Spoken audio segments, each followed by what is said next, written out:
Oh, it's there.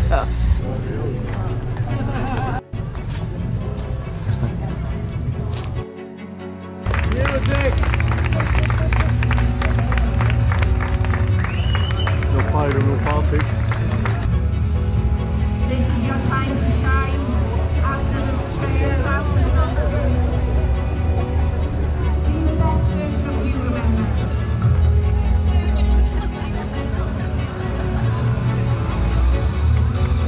Really slow.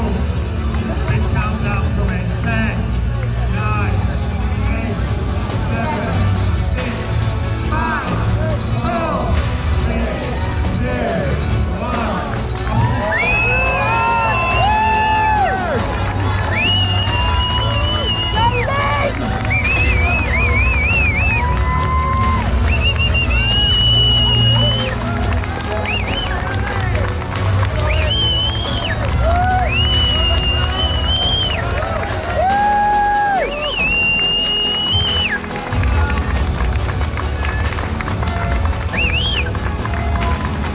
Did a 2-mile leg loosener, and after 1 mile we had 110 meters of elevation, which you don't get in Essex, so that's primed us for tomorrow. Got the butterflies going in the tummy.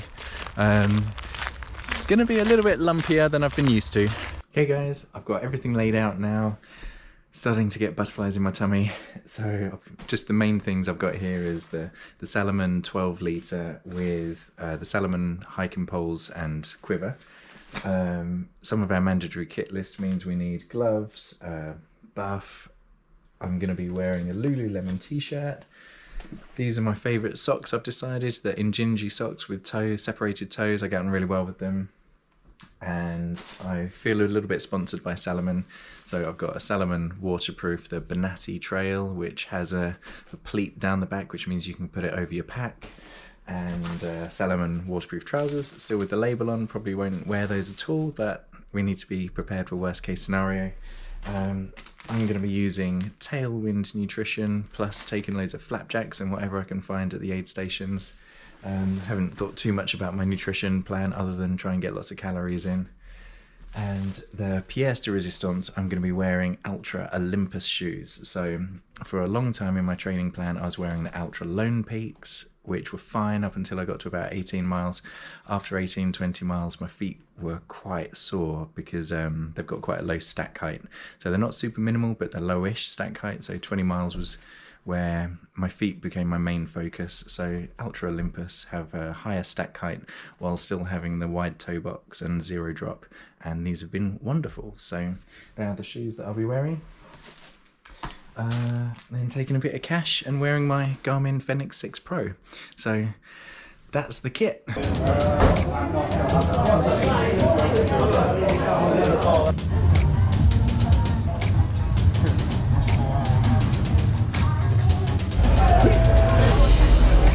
just signed in, got our packs. How are you feeling? Really, really excited. Excited, nervous but excited. Really nervous. Butterflies. Cannot wait. Yeah, me neither. Butterflies in the belly, rain in the sky. 10, 9, Here we go, guys. 7, 5, 4, Sorry, now it's a cut off. 2, 1, go! Happy birthday, everybody!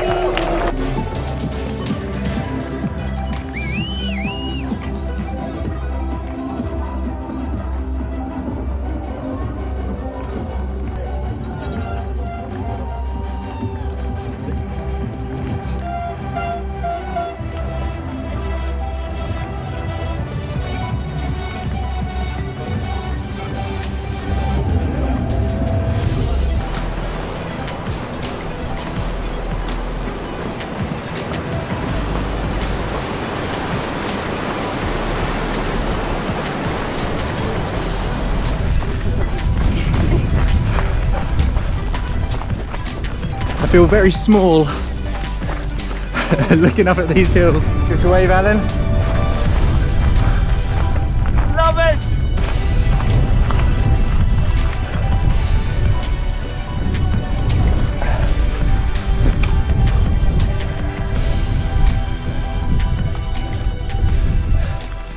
First steep climb. Definitely glad I got the poles, but we're gifted with this.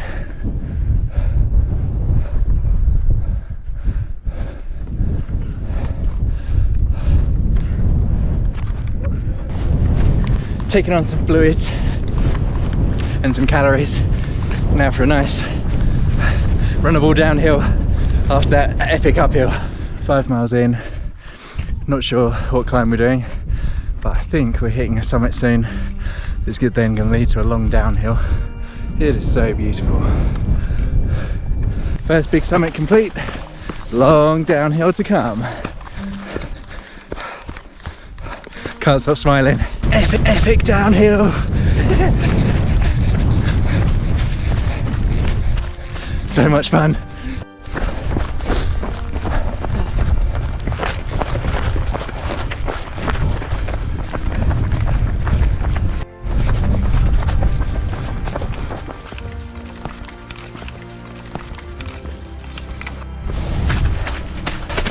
Mud. Whoa! After all the mud, this is what we got.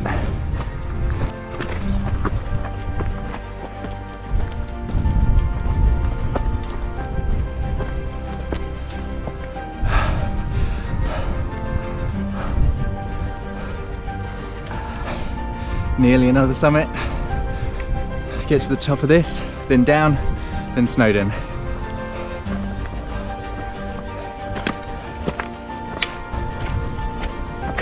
So good. 3 hours 12 minutes and not quite at halfway yet, but I am loving it.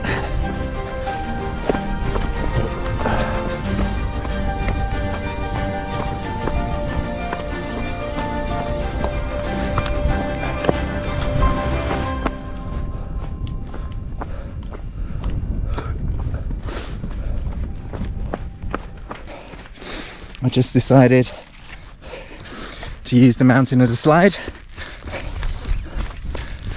No injuries. It's a bit muddy. We've just done a mile over the most horrendous mud and slipperiness. I had to really concentrate, couldn't film anything. Not sure what's next. Checkpoint 2.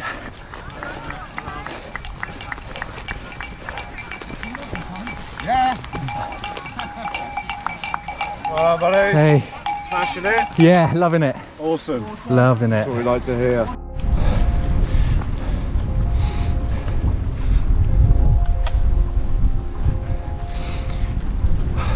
On our way up Snowdon now, and this is the first bit of rain all day. Clouds are looming in over the summit,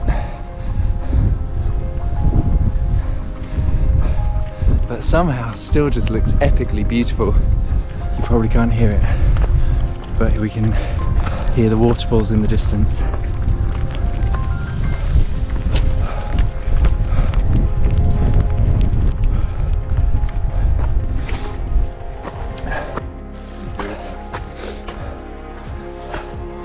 Just coming down from the summit from Snowdon, that was hard getting up, and I got freezing, which was a complete waste of energy. That's just inexperience, not putting my layers on early enough and my gloves on early enough, so lost a lot of energy, but this is what we can see now. Beautiful. I have a sneaky feeling we're walking up that ridge.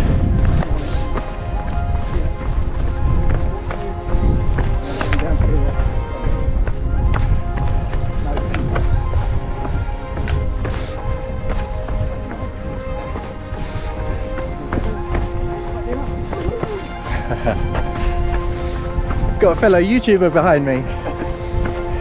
No, I'm doing this with the family. Ah, nice. Otherwise you won't believe I've done it. yeah, that's why I'm making mine. Proof. 20 miles in, just over.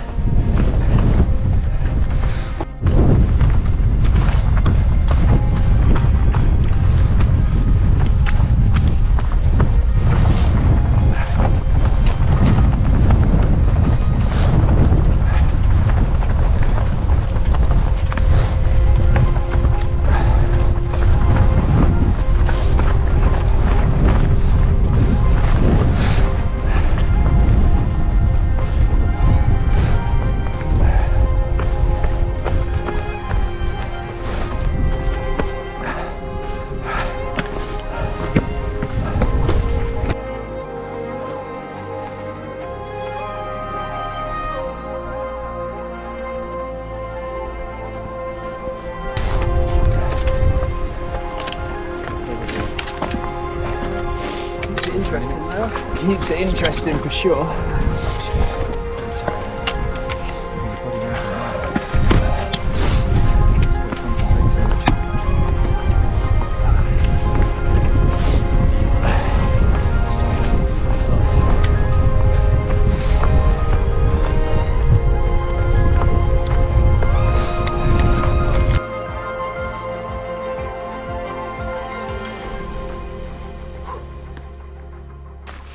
Coming up to 23 miles and I'm flagging a bit, but I was watching a Nick Bear video recently where he ran 100 miles and he was saying if you can run, run.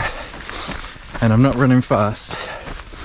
We're on the flat here and I'm doing 12-minute miles, but just got to keep on moving, making progress.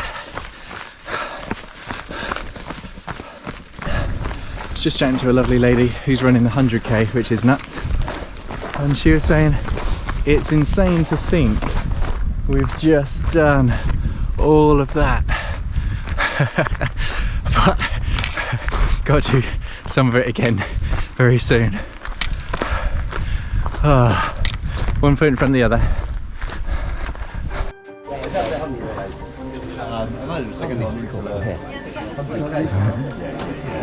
Yeah. I feel like an American guy came and Final checkpoint just done. Chucked a load of food down my neck and 12 kilometers to go,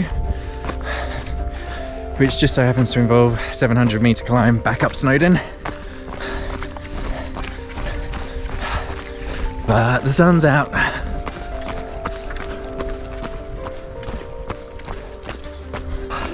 Your legs going alright there? Yeah, I'm actually in pretty good shape. I just got a bit beaten up by the scrambles, but no, I'm good. You really won't be used to that, will you? No, thank you. Have a good one. You really have to stop for a piss, that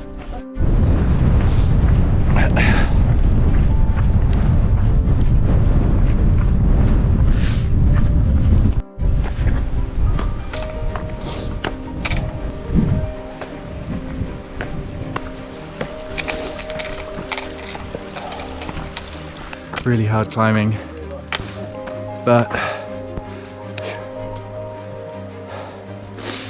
don't even know what to say.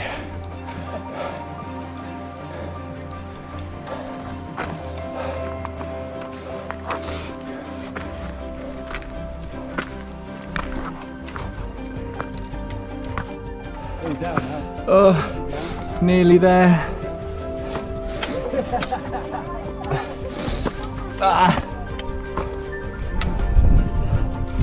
How's it been up here for you? Right. Yeah. See you. Good to see you guys. Good to see the top. Oh, all downhill. Right. Yeah. It's easy running as well. Nice. Nice. I'll just walk for a bit. Well, thank you. Thanks for being here. It's really good. You guys are calm.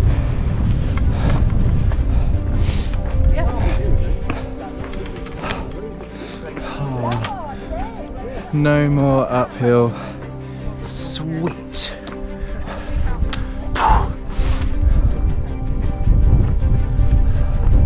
See if there's anything in my legs to run. In a minute.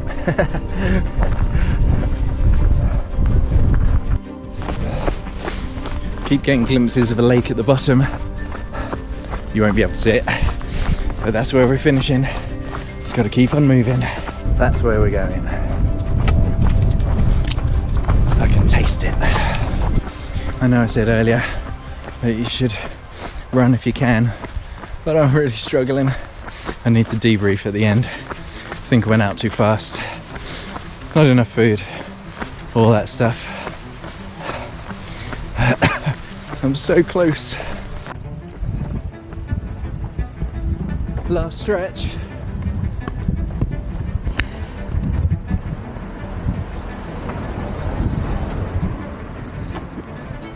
Last stretch.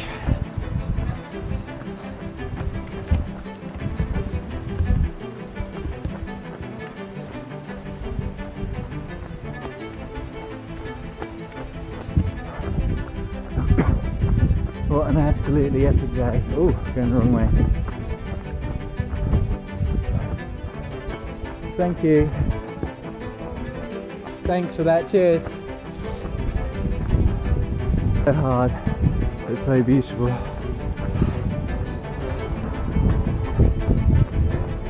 Ah.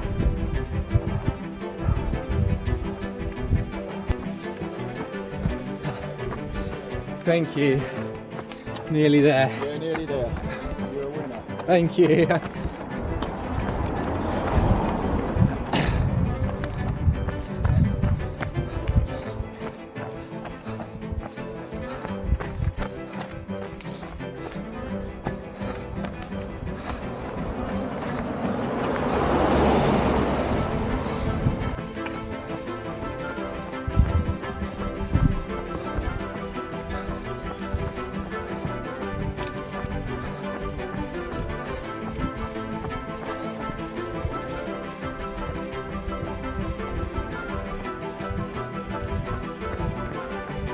Guys, brilliant. Thank you. Cheers, thank you. Thanks.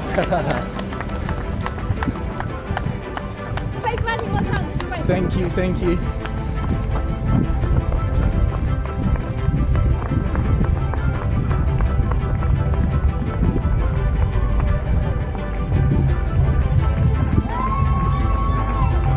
Thank you. Cheers, thank you.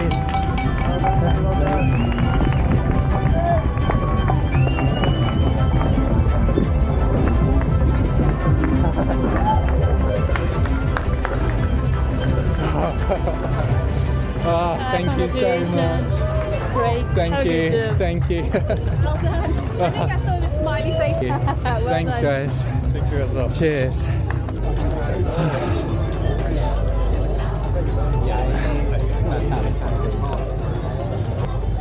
Cheers, mate. I'll be sitting for a while now. How are you doing, brother? You okay? Jeez. Mate, Bloody hell. how hard was that? Oh, so hard. I came around this corner here. I know I could have just cried. Mate, I think I did cry on the corner. I could have just cried. I could have just like, I can't believe I've done that. Yeah. Oh my god, that was so good.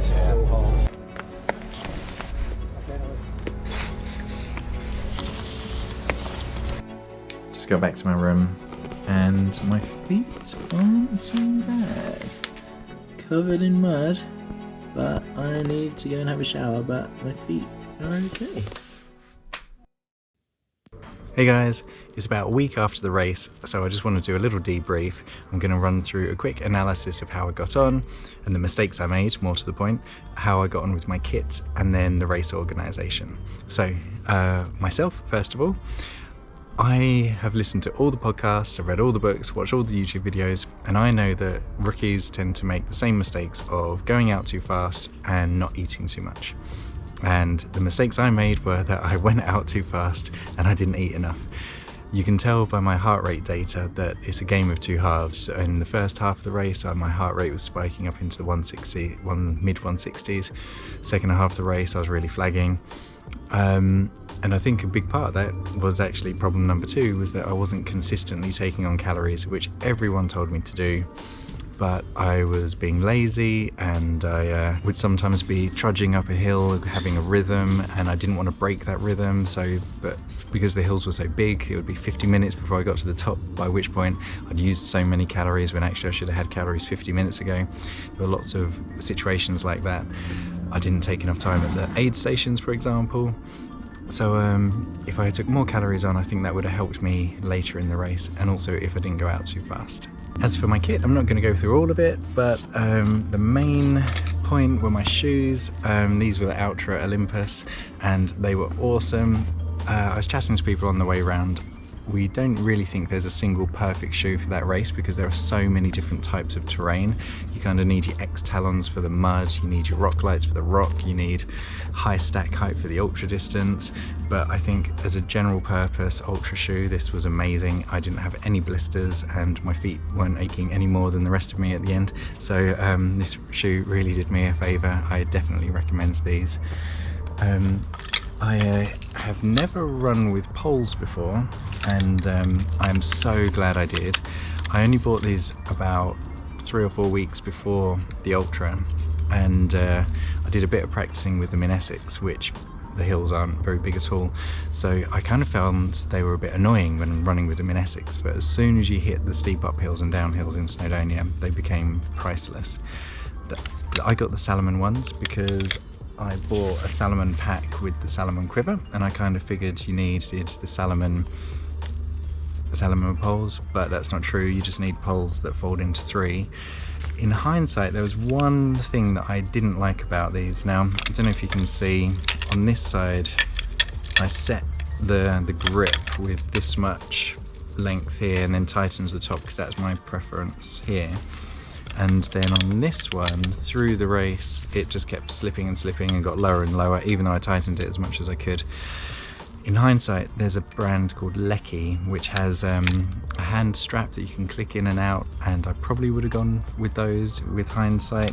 I'm not going to replace these because they're quite expensive, and they did do the job and they were perfectly fine, but that is a slightly frustrating. That's hard to try as I might. I can't get that any tighter. And lastly, the Salomon 12 litre. This was brilliant, except there was a little bit of user error. One of the reasons I didn't take on enough calories was that I wasn't packing my food and nutrition around the sides where it's easily accessible. So that's rookie error. I should have had my calories more accessible. But the Salomon 12, it could fit my mandatory kit really easily. I definitely could have got more stuff in if I needed to. There was no chafing anywhere. It felt perfectly comfortable. My shoulders felt good and free the whole race. So I highly recommend that as well. One more thing about the shoes. If I was doing the race again, I would definitely get the Ultra Gators, which can have all ultra shoes or trail shoes have this velcro bit at the back, and then you can clip in to a hook at the front just under the laces. I did get quite a lot of little stones and mud in my shoes. Thankfully they didn't lead to any blisters, but I think if I was, say, running maybe 50 miles or beyond, that would have become a problem and I would have had to have stopped and taken the stones out. None of them were too bad, but that again is another rookie mistake. Gators would have been really helpful. So yeah, now on to the race organisation, and it was fantastic. I can't fault it at all. If I was really nitpicking, the Ultra Village was great, but there wasn't much food or drink on the Friday. So although it was hammering down with rain on the Friday and we didn't really want to hang around too much, I think we would have been more likely to hang around on the Friday and soak up the atmosphere and get excited if there was more food and drink. But there was food and drink on the Saturday after the race, which was the main thing. And I've got friends who did UTS the year before, and they said the Ultra Village this year was 10 times better. So I chose a good year to do it.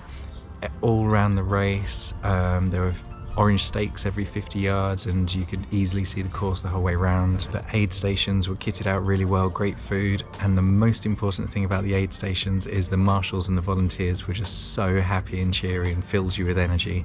They were really, really wonderful. So I always left an aid station with a great burst of energy. So all in all, it was a fantastic race with a great atmosphere, great people, and epic scenery. So I really hope you liked this video, and I can totally recommend UTS. I've signed up for an early bird ticket next year and I'm keen to do it again.